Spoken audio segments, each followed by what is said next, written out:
Okay, everyone. Good morning. And we know it's quite early, 8 a.m. in Vietnam. We appreciate you for being here today.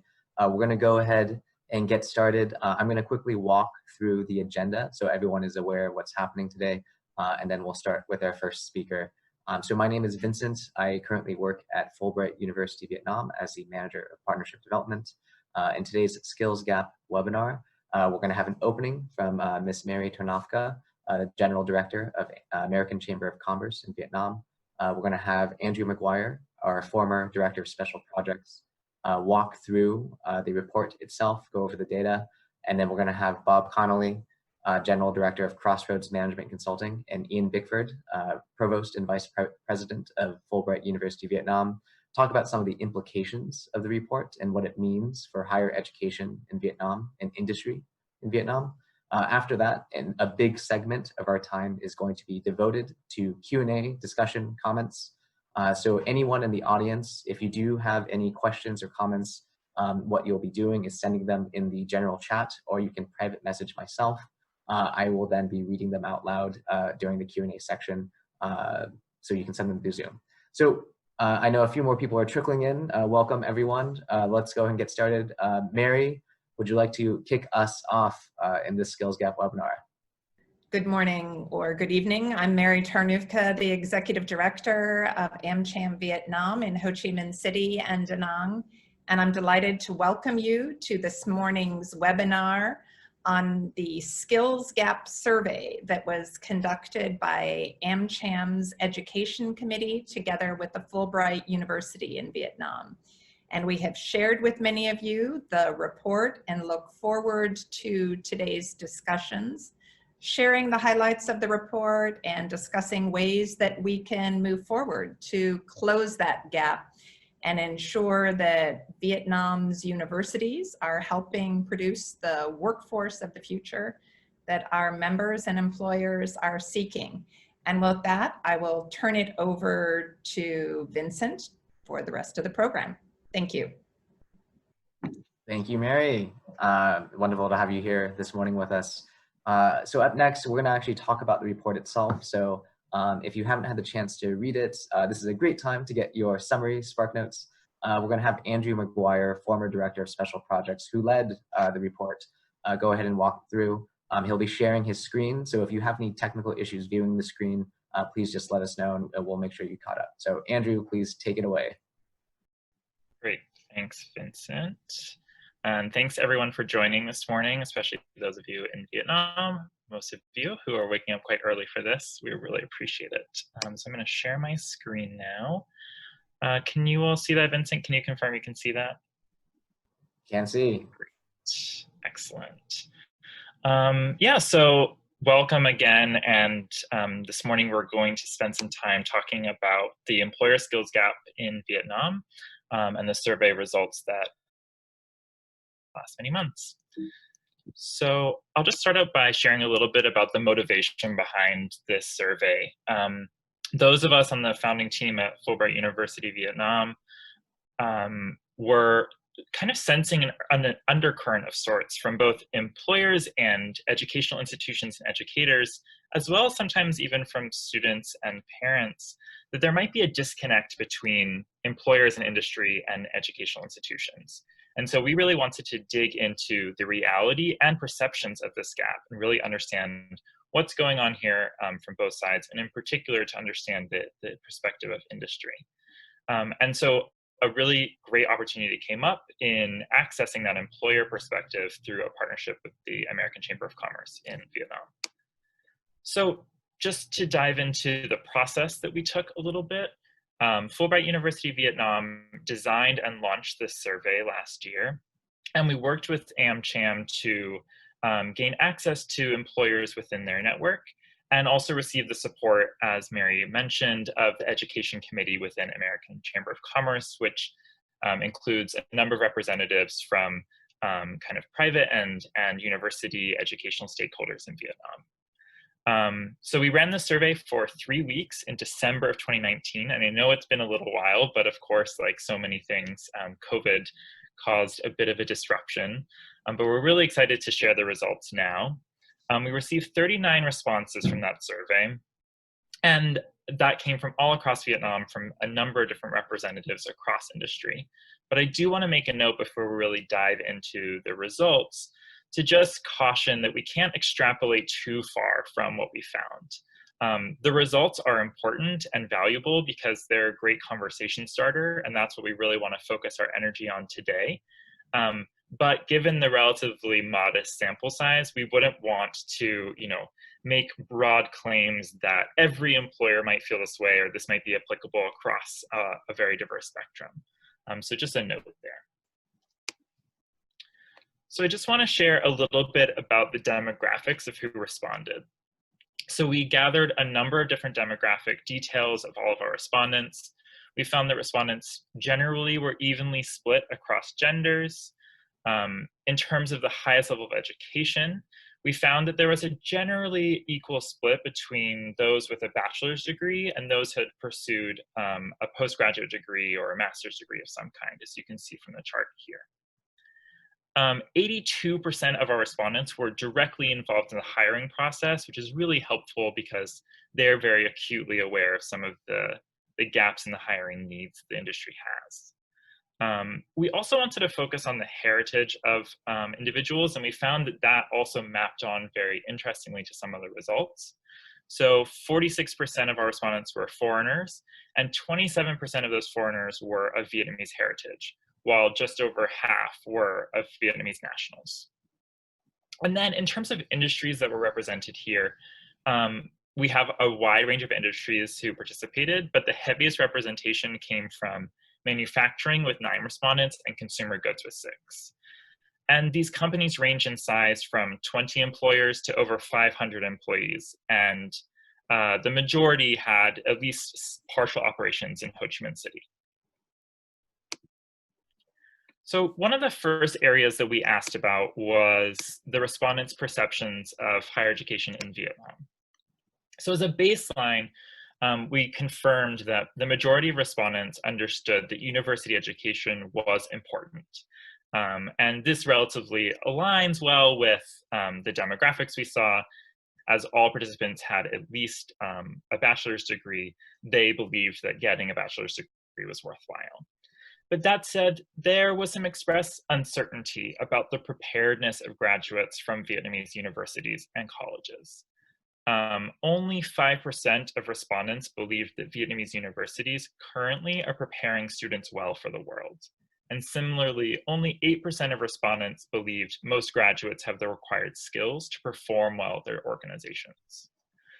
So those are some pretty stark numbers, and we'll dive into those a little bit more. But I did want to note that there were some important exceptions.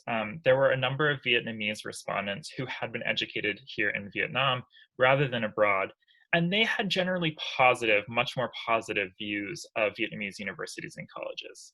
So, that first-person experience of Vietnamese higher education is really important, and we want to understand why the perception of those who experience Vietnamese higher education versus those without it are informing those different perceptions. So then we began to really dig into what skills were in demand for our employers in Vietnam. We asked them to rate both kind of soft skills and more technical skills. But across the board, the 3 most important skills that were rated were critical thinking and analytical reasoning, ethical judgment and decision-making, and English language skills. This especially aligns with some of the responses we got around the perceptions of the purpose of college education more broadly. 78% of our respondents asserted that the development of critical thinking skills is the greatest value of higher education. And that was followed by 65% of respondents stating that the development of analytical skills is the second most important value. So it's very clear a kind of far away winner in terms of the most important skills that employers are looking for from a university education. Now, we also asked about soft skills specifically. And again, for those that aren't familiar, soft skills are sort of non-technical skills. And I actually like to start reframing them as sort of human skills in contrast to things that something more automated could do. So the top three soft skills that we found were self-motivation, a proactive solutions-oriented approach, and a commitment to lifelong learning. And I think these are really powerful soft skills, and there's an opportunity here to look into these more in higher education. So of course, we also wanted to ask about some of the technical skills, acknowledging that we were reaching out to a wide diversity of industries. And I think that shows up here with the two most popular technical skills being project management skills and administrative skills like finance and human resources. I also want to note that we did have a lot of respondents saying that supply chain management and production quality control were also of high demand. And that presumably reflects the higher representation from the manufacturing sector and the consumer goods sector that were represented in our respondent pool. I'll pause here because I want everyone to just take a quick look at this. But again, I think you see a lot of variety here, and I really think that that reflects just as much the industry variety more than anything else. And then in terms of what's existing in the market, so we asked respondents what they felt they were already able to find in the current market in Vietnam. And the two things that really stood out as many graduates already having were numerical and data analysis skills, as well as research skills. So that's really great to hear. Universities are doing a good job of preparing their students with these kinds of skills to enter the job market with. Things that were harder to find, though, were things like leadership skills. And again, a leadership skills kind of blends a technical and a soft skill. Brand development specifically, as well as forecasting and planning skills. And there were some specific soft skills that were called out as being difficult to find as well. Things like negotiation, time management, and entrepreneurship skills. So this is really important information for us to have. Then we pivoted a little bit to understand what our respondents understood as kind of the most important element of the university experience when they're considering an entry-level candidate. So for a graduate from Fulbright University, what elements of their university experience am I going to look at the most as an employer and as a hiring manager? And by far, the top choice was prior professional experience. So some kind of part-time work, or an internship. And so students, there's an understanding that there's kind of a one-for-one translation of that prior professional experience into the job. Degree type or major, as well as academic performance demonstrated through a grade point average, for instance, or a transcript, those are also deemed relatively important. And then things like campus leadership roles or a portfolio or a sample of work relevant to the job, those had a little bit more of mixed responses. I think particularly for the portfolio, we see a number of people ranking it last, but also a number of people valuing it. And again, I think that might speak a little bit to differences in certain industries and whether that's a common practice or not. And then to me, another thing that really stood out is that community engagement. So things like community service projects or service learning opportunities with community organizations was really ranked very low. And so I think there's an opportunity there potentially to, for students and universities to demonstrate how that kind of work might help an individual student be well prepared for a role. And then just one kind of last area of information we gathered was around the hiring demand. So we wanted to compare the supply with the demand, and there is great demand within Vietnam's market. 75% of respondents hired between 1 and 25 new employees last year, and the majority of respondents had at least one position go unfilled. 10% of our respondents had between 10 and 25 positions go unfilled, and 5% faced upwards of 25 or more empty positions. So there is a clear challenge in the hiring process for some employers in Vietnam to find individuals in this market who are able to come with the skills needed. In terms of the specific areas that were most difficult to recruit, respondents noted that management roles were much more difficult to recruit, whereas HR and IT roles were a little bit easier. And And it's worth noting, just to reiterate and kind of come full circle, that almost 70% of the roles advertised required some kind of bachelor's degree. So again, we are talking about a very specific kind of employment where there are individuals who are focused on, who have had some kind of university degree and are graduating.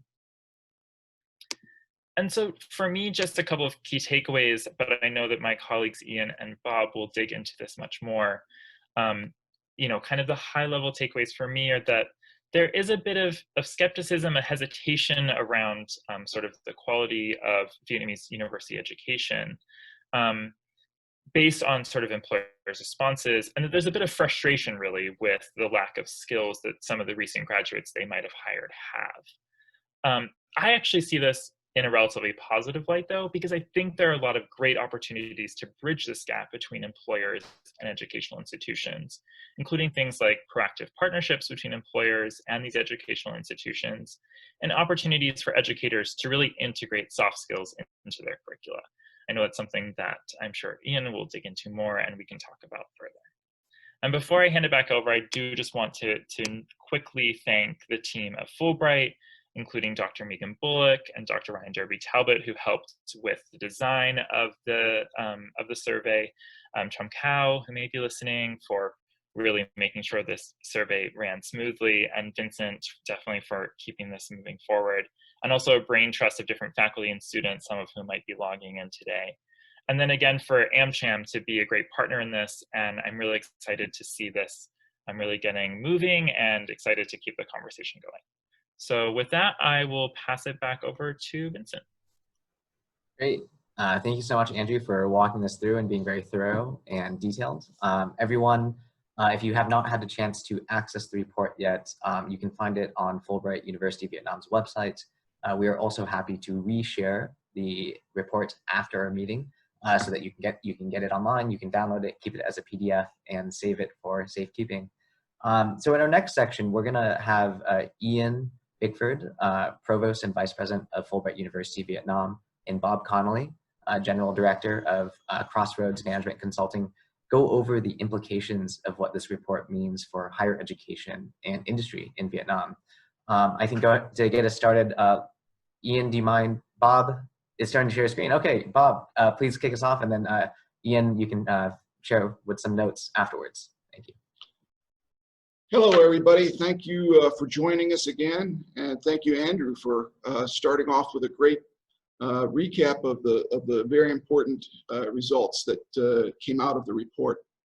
The look forward, as Andrew just said, is actually pretty positive, with the idea that there's many things that companies and universities can do to work together, and trying to find this way to build relationships is going to be part of this ongoing task of what we would like to be doing. Universities right now are already having their own opportunity to develop these skills in their classrooms, discussions, and supporting students in new ways rather than perhaps the older-fashioned way of teaching in Vietnam. And I think a lot of schools are already doing that. Also, I think teachers are starting to redesign how their assignments really focus on applying these skills rather than just repeating what is in the books. And as far as we are moving forward with building partnerships, obviously this is an opportunity to push more universities and companies to work on developing internship programs. Some companies are already doing this, but we'd like to see a lot more of that. We'd also like to see the companies more involved in designing the curriculum at universities. Also, a lot of these professionals in the workforce, if they have time, it would be wonderful to spend time in the classroom, either taking an entire course for a semester or just a simple lecture. There's some formal training programs, not necessarily a course for credit, but the specific certifications and things like that. We can get businesses involved with the universities to get that set up. Class tours at the sites, those are very important, as well as creating a library of case studies, I think is an important way that we can start doing some of these things. Overall, we want this whole opportunity just to inspire all of the stakeholders in education side and the business side to look at building these relationships to collaborate. And this webinar today is basically a kickoff to doing that.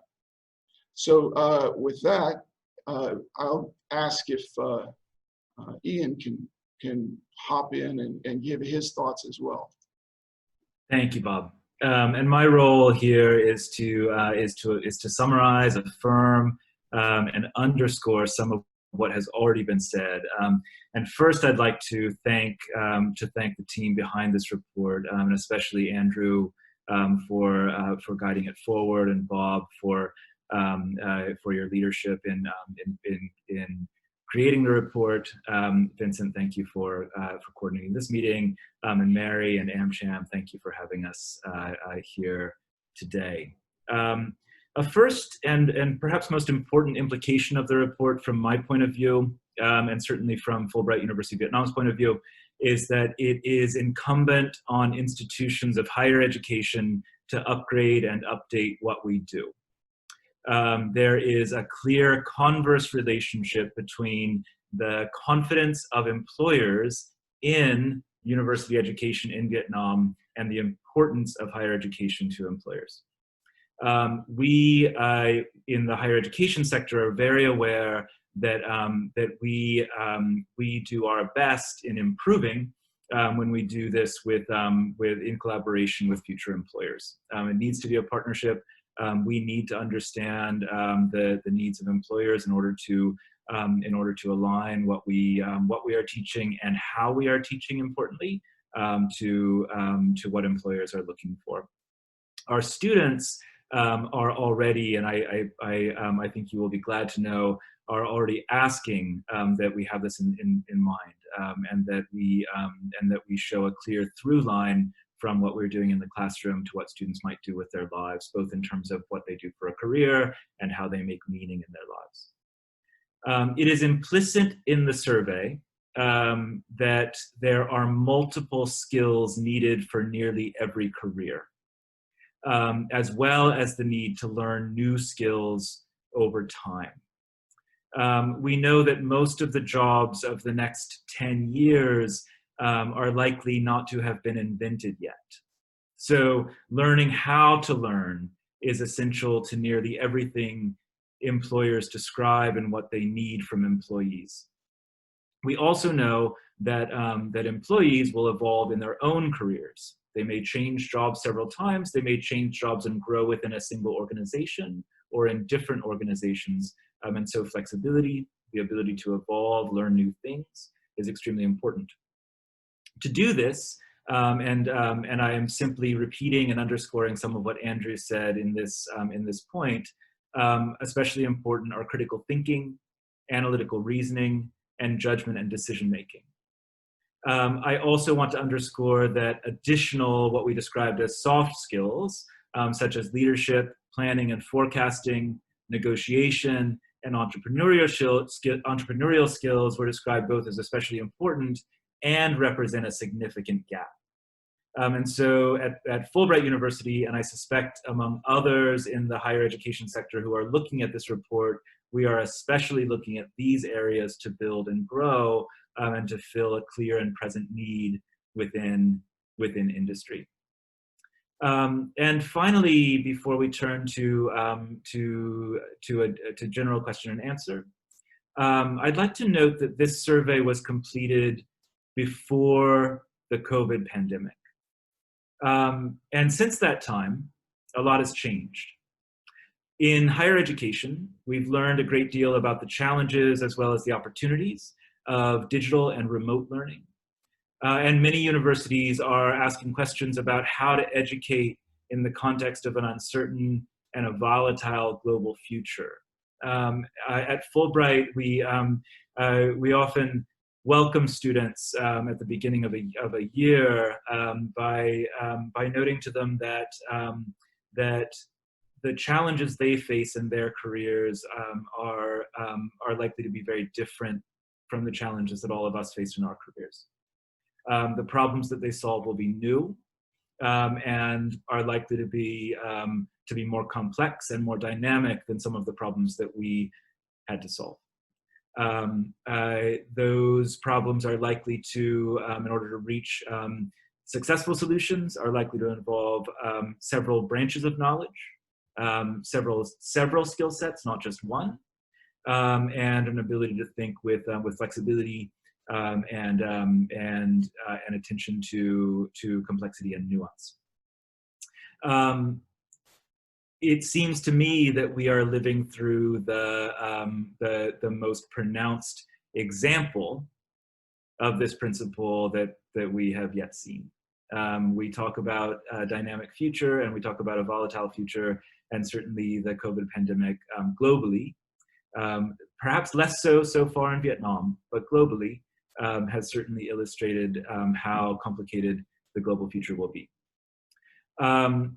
As we're looking at how we teach and what we teach and who we teach in higher education in response to the pandemic, meanwhile, global industries are also changing in response to the pandemic. New industries are emerging, others are beginning to show weaknesses. And there is clearly a next stage of collaboration needed between employers and universities to meet all of our most current thinking. And we welcome that next stage. We hope to do it together. We hope to do it in collaboration with AmCham and all of its members, and Bob, Andrew, Vincent, and everybody else on the team. We hope to see you back here asking these questions in new and important ways. Thank you. Thank you so much, both Bob and Ian, for your remarks and what it means for higher education in Vietnam and industry. So this perhaps is the most exciting part of our webinar today. It's the Q&A and discussion section. I'm going to walk through how we're going to do this on Zoom to make sure everyone knows how to ask their questions or provide their commentary. And we'll have the next 30 minutes to do that. And then we're going to end with a wrap up where Bob will walk us through how you can get involved, and if you want to do something with us, how you may contact us. So to ask questions, there's going to be two ways. You can type them into the general chat, and I will read them out loud to make sure that Andrew, Ian, and Bob are aware of the question. If you have a specific question for an individual, please just use their name. If you want to ask a question towards Andrew, Ian, or Bob, you can mention their name. That way we know where it's directed. So step one, or option one, is to message it in the chat. The second option, if you know how to use Zoom or if you're familiar, there's a raise hand function. So if you would like to raise your hand, you'll get called on just like in class, and then you can ask your question out loud. We'll make sure that you're unmuted so you can use your voice. Either way is fine. We're going to try to answer as many questions as we can. And also, if you have any comments about the report or about what universities like Fulbright are doing to respond to the skills gap, please let us know. So at this moment, please go ahead and you can type in your questions. We'll start with them. And just send them through the chat. To get us started though, while you may be thinking of what you're doing, one, I'm gonna share the report in our chat if you wanna have access to that. And we had a question from a representative of the Vietnam German University, Vien Ha. I'm not sure if you're here right now, but if you are, your question was, what should graduates be prepared with to get ready for industry? So that is a bit in the report, so I'm gonna just add a bit to that question and say, how might a university train students in critical thinking or ethical judgment, for example? So Bob, Ian, do you have any thoughts on how universities might actually be training students to gain the skills that employers are looking for, such as critical thinking or ethical judgment? Okay. For those that don't know, I have been lecturing at a number of universities for the last 15 years in Vietnam. And I do see the ability of more universities are trying to implement critical thinking in their courses. One university I know has actually a specific class called critical thinking. And that's great to highlight these are the skills, but actually the best way ongoing is that each class is designed in layers and has specific tasks where people have to think and challenge what's going on and be presenting and asking questions. All of those things going forward, coming up with the research and the questions, and then trying to find the right answers for those questions, and then presenting their ideas. All of that process develops that critical thinking capability. That's my thoughts on it. Ian, you may want to chime in and add a few points. Absolutely, thank you, Bob. I would say three things, and this is a vast and complicated subject, so this just scratches the surface. The first is that critical thinking is not simply a skill, it is a lifelong habit of mind. And what we ask students to do in the classroom and beyond the classroom is to cultivate a habit of mind in which they're able to listen to others, challenge their own preconceived ideas about the world, and change their own mind about what they might think at the outset. This is not easy to do. People are often quite fixed in what they think, and what it requires. This is is a space in the classroom for open and receptive discourse in which students' voices are the most important voices. For faculty, for professors who are used to talking a lot, this often means putting aside our own learned ego, and certainly I speak for myself here, and listen to our students so that they get used to hearing their own thoughts and responding to each other. And third, an important element that's often overlooked for the development of critical thinking is breadth of study, not simply depth of study. It's important to be able to think across fields of study, not just within one. And this is why at Fulbright we've been making an argument for the liberal arts and sciences, which forefront breadth of study. However, there are other ways of doing it. But it is very important that students are able to notice and practice transferable knowledge and skills across different subjects and not simply focus on one subject from day one. Thank you both. We have a really great follow-up question here from Pung Hai from the Ho Chi Minh City University of Education. So Hai is asking, what types of rubrics or methods to evaluate these skills? What do they look like? How do you know if a student is actually demonstrating critical thinking or these other soft skills that Andrew had mentioned in the report? How might you integrate them into universities to make sure that students actually know they're learning these things? So Ian, Bob, please share your thoughts. What does assessment look like? It's a great question. First I'll say it differs from field to field, subject to subject, and classroom to classroom.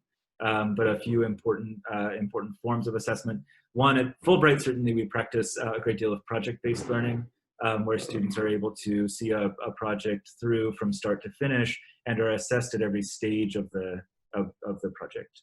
And those assessments are likely to be more formative than summative, right? While there's a chance to intervene into the success of the project, the professor will give advice and feedback along the way, improving the likelihood that the project will be a success in the end.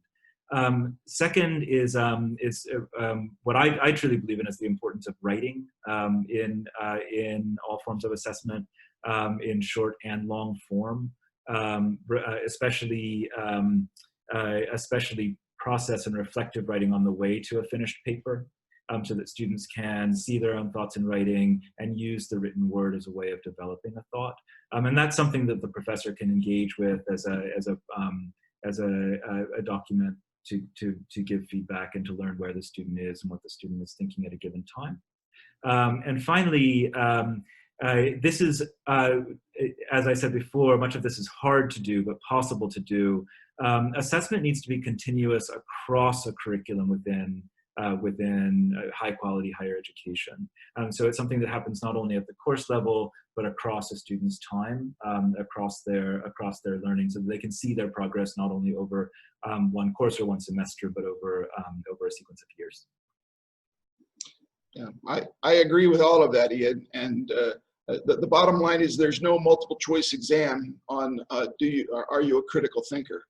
And if it's built into a program, then your peers, if you're a student, your fellow students and your instructor, they can see progress from a starting point of where you're thinking to your questioning of things and finding up new ideas. Some of the projects I've seen that are done in classes in different universities, they basically are offering a cookbook recipe of do these steps and you're completing the project. And just completing a list of steps doesn't lead to a lot of critical thinking. So if there's a general target and some guidelines, but then students have to create their own path, then you can see how they're creating that path over time, questioning what they did at the beginning and see that they're changing their mind. And that's why when Ian mentioned reflective writing and things, have them write down what they thought at the beginning and what their own assumptions are. And then later on, have them reevaluate that. If they're changing their minds based on real processes of digesting information and conversing with others, then they are learning this process of critical thinking.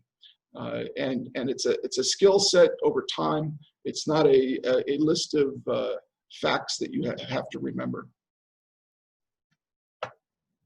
Thank you both. We have another question from Zhang Zheng from the Hinrich Foundation. She asked, one, how quickly can Fulbright University or other higher education institutions adapt to industry needs? So I think quick is the emphasis there. The second part of her question is, when building these collaborative programs, for example, how might Fulbright take the role or take the lead in building programs with industry? What does that look like? And I know Bob mentioned this in his points of what does curricular planned by industry look like. So perhaps both of you can touch on second point. So first question, how quickly can Fulbright or other institutions adapt? It's a very interesting question. From Fulbright's point of view, we're a young university, and so we're growing rapidly and still developing many of our programs. And so adaptability is part of our present moment. Universities that have been around for longer often take a little bit longer to change and to pivot. But I would look at things a little bit differently. In my experience, and with a great deal of respect to those in the webinar who are representatives of industry or employers, and this is something that I've heard many times from employers, is that employers often are unsure what will equal success for a new employee until they see it. And it's not necessarily in the job description for leaders of industry to be able to say what education should be like. I also and so there's something that really rests on the shoulders of educators to be able to understand, anticipate, and respond to what employers and industry are looking for. And so this is why we're taking a little bit of initiative and starting to ask these questions ourselves. Education is really, and I think everybody here will agree, is an important aspect of finding and developing a good career, but also it's about more than career. It's really about one's entire life outcomes, and so the habits of mind, the forms of thinking, knowledge base that we offer in higher education are important for career and also important for developing as a whole person. Finally, I'll say I think that it's important for industry and for education to be looking at this question of adaptability together.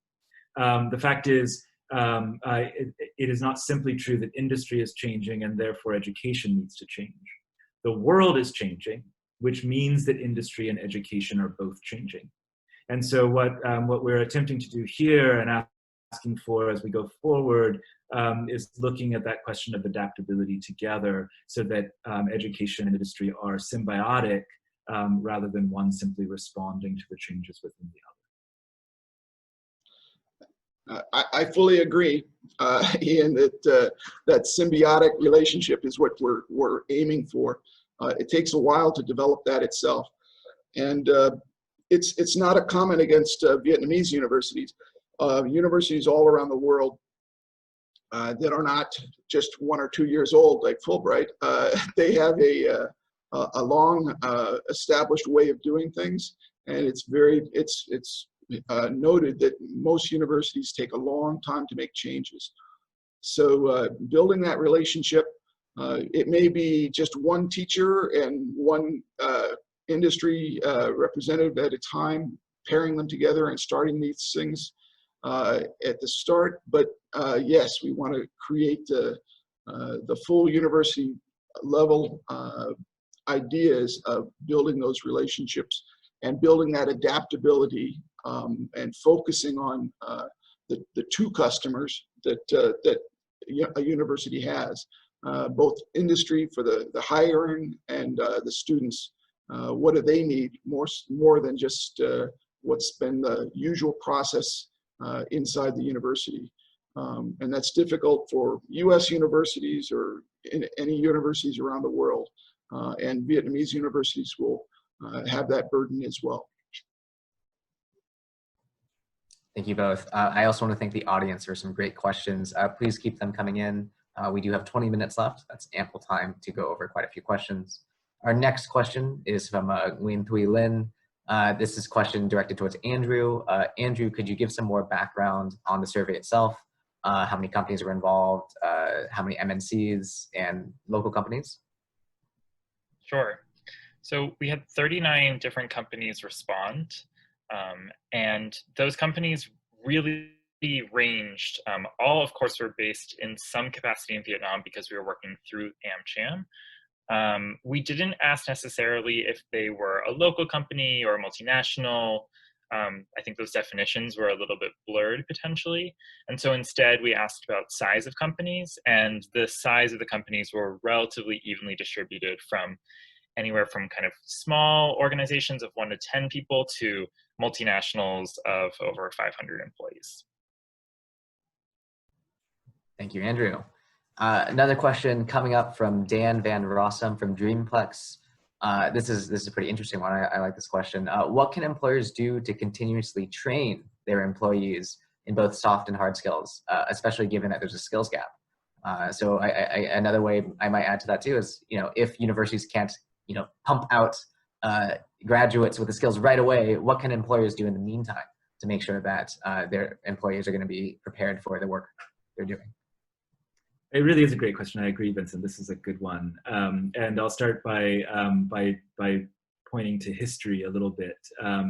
It's certainly true that in American education, where Fulbright draws some of its traditions, it was quite normal for students to graduate with a general undergraduate degree and then receive significant on-the-job training, and especially in the professions like law. And employers saw it as part of their responsibility to train broadly educated students within the specific profession that they were entering.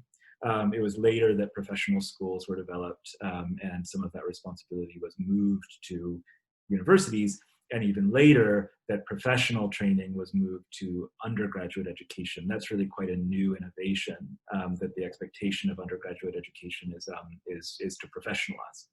But this is where we are.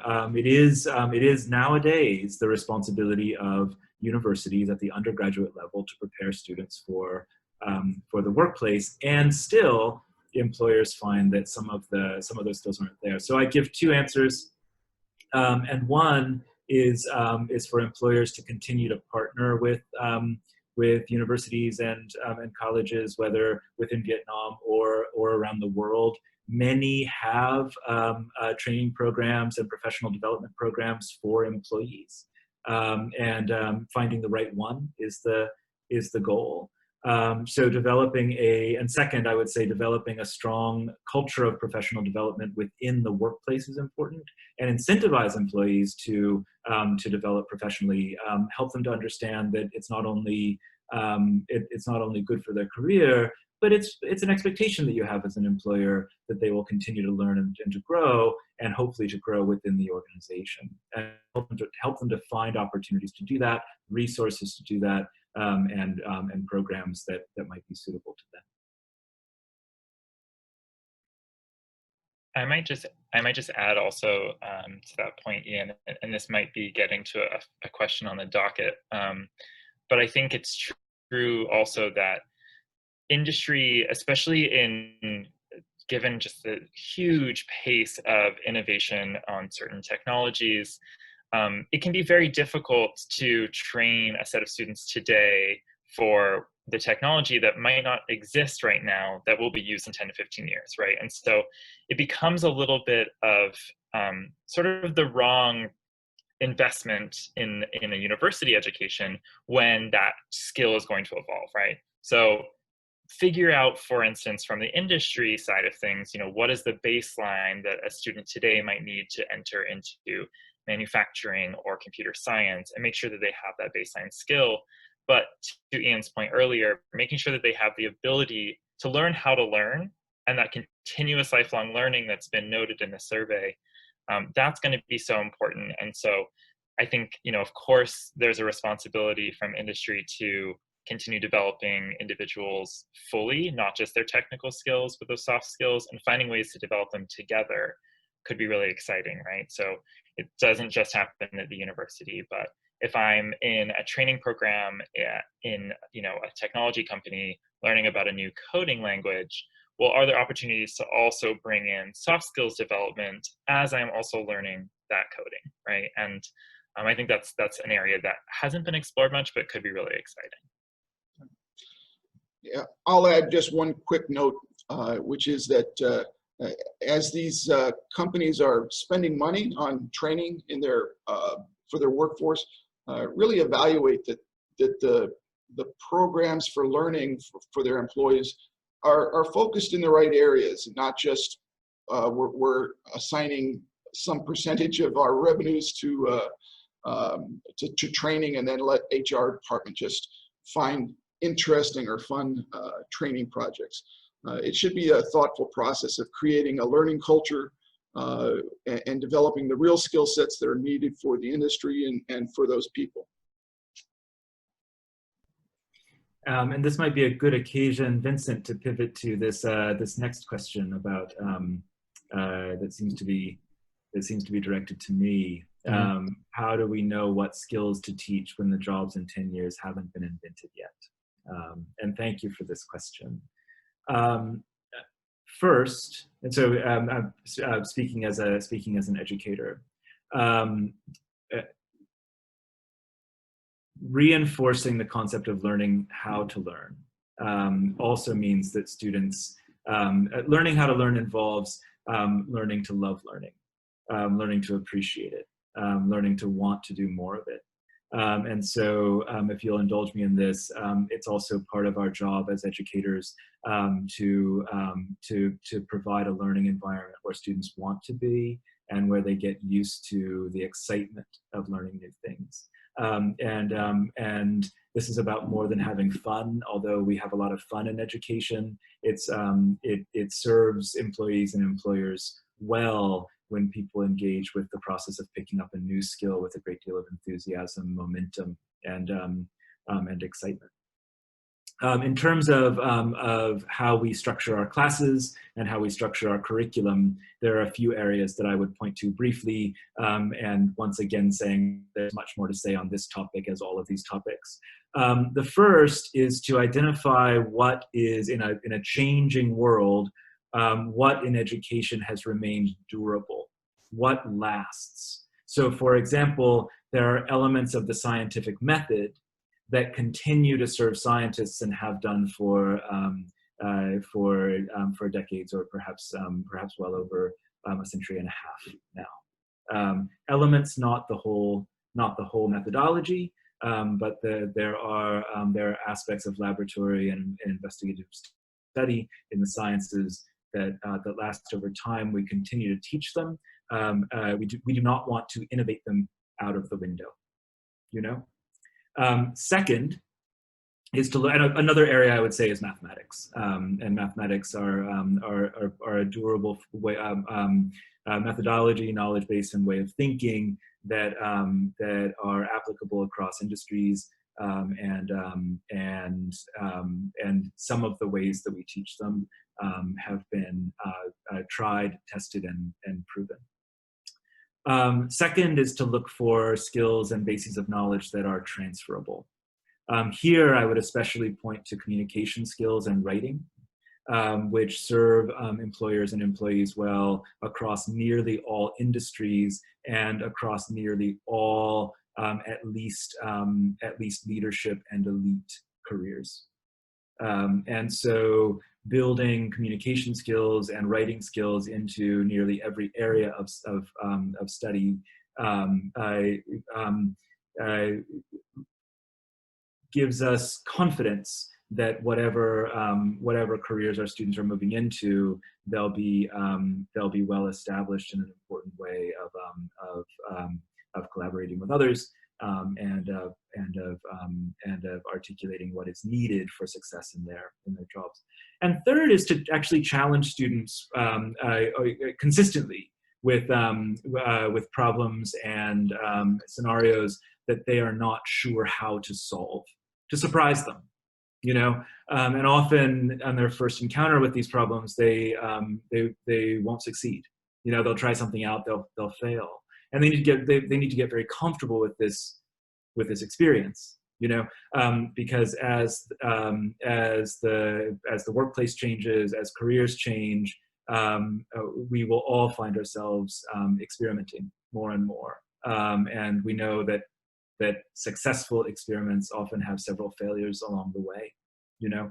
And so to go back to an earlier question about assessment, it's important that we when we're assessing students, we assess them not only on what they already should know because they studied it in a textbook and they should be able to answer all the questions correctly, but also to see what they do when they encounter a problem that they haven't seen before. How do they approach it? How do they think about it? And how do they start to solve it? Thank you, Ian. So we do have two questions left. I'm gonna change the order a little bit. Home, your question tees up very nicely for the closing of our webinar. So I'm gonna go to Nguyen Thuy Linh really quickly. Her question is about how can universities train individuals for the new world of COVID-19? For example, some skills like working from home are gonna be a little bit different than what we might have expected. Is there anything universities or employers can do to help prepare for these types of changes that no one might have expected during this time? Bob, I'd like to turn this one to you.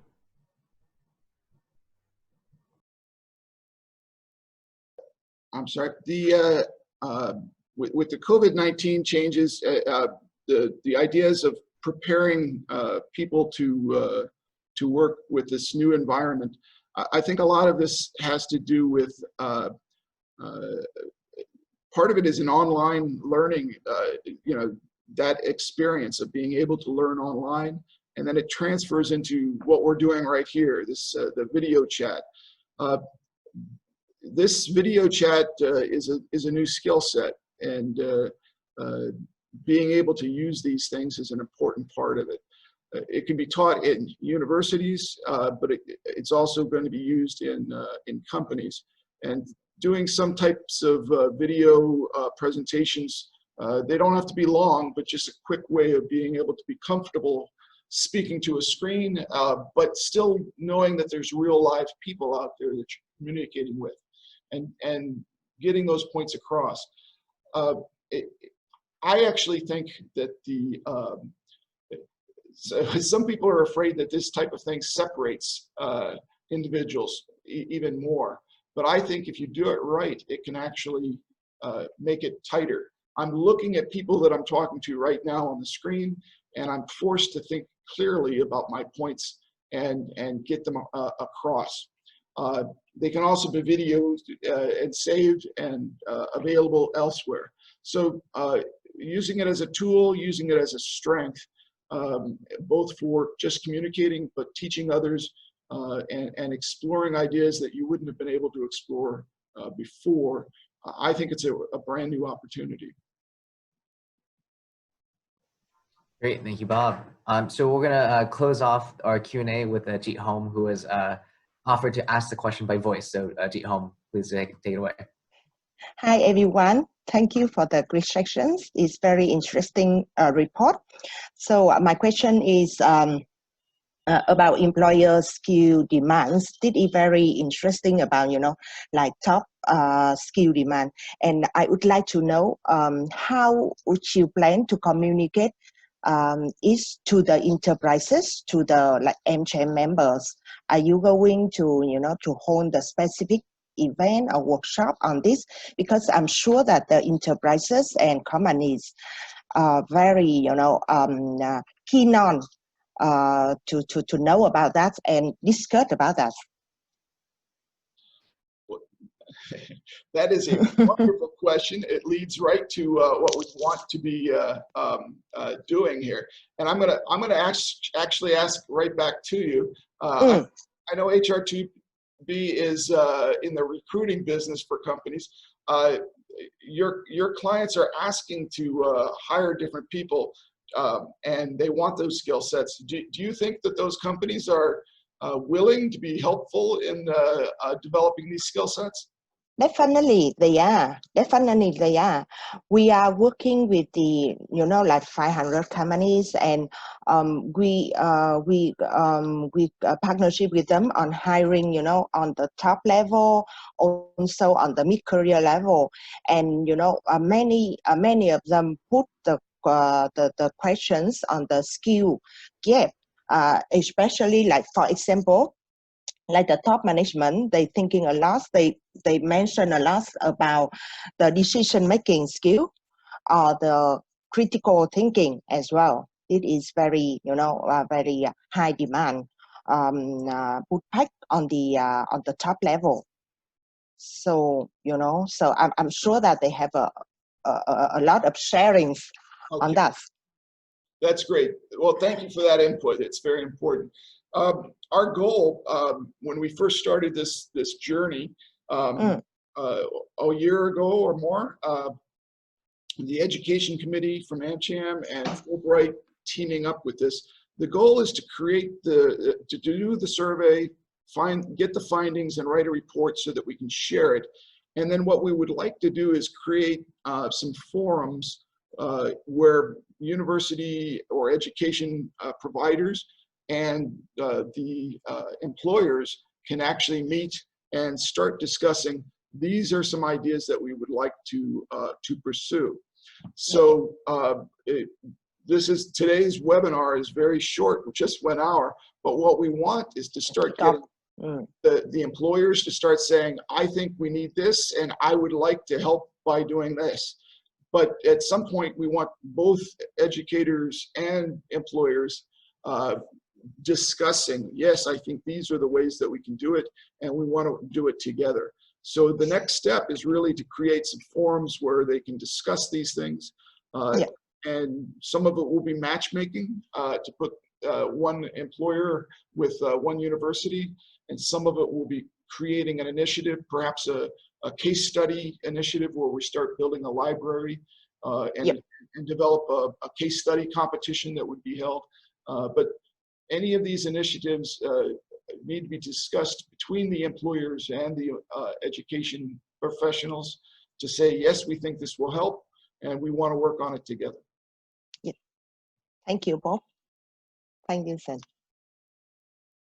Thank you, Jiham. So at this time, we're about at the hour mark, and yes, we do have a recording. So we'll follow up with this webinar with the access to the report, and then all access to a recording. Bob, do you just want to quickly close out our little webinar here and make sure that everyone knows what the next steps might be?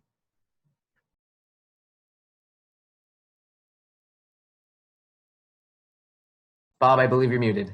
I am. So yes, I'm happy to thank everybody. Basically, first of all the participants joining us today. I'm glad that you cared enough about this topic to join us.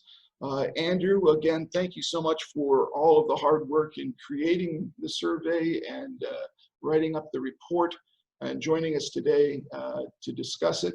I don't think Megan Bullock and Ryan Derby Talbot are online today, but I certainly want to mention them and their help at the very beginning. Cham Cow at Fulbright as well. I know you put in quite a bit of work. So thanks to all of those folks for getting us to this point. Any employer that's looking at this, if you want to participate in ongoing forums, please contact us.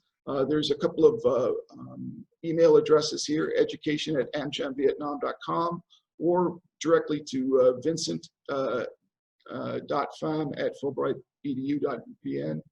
And we'll try to reach out as well other ways. But if you are talking to us first, that's a clear indication that you would like to help. So number one, if you would like to participate, let us know. Or if you have a specific idea that you think is an initiative that would be helpful, please let us know that as well.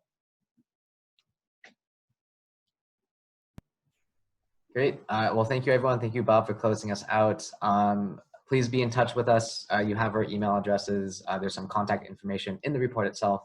It's been a wonderful morning. Thank you for all the engaging questions as well. And to everyone here, enjoy the rest of your days. If you're elsewhere in the world, your evenings, whatever it might be, just continue to be well, healthy, and safe, and stay with your loved ones. We'll talk to you soon, and please look forward to the next webinar forum event that we do have. Take care, everyone.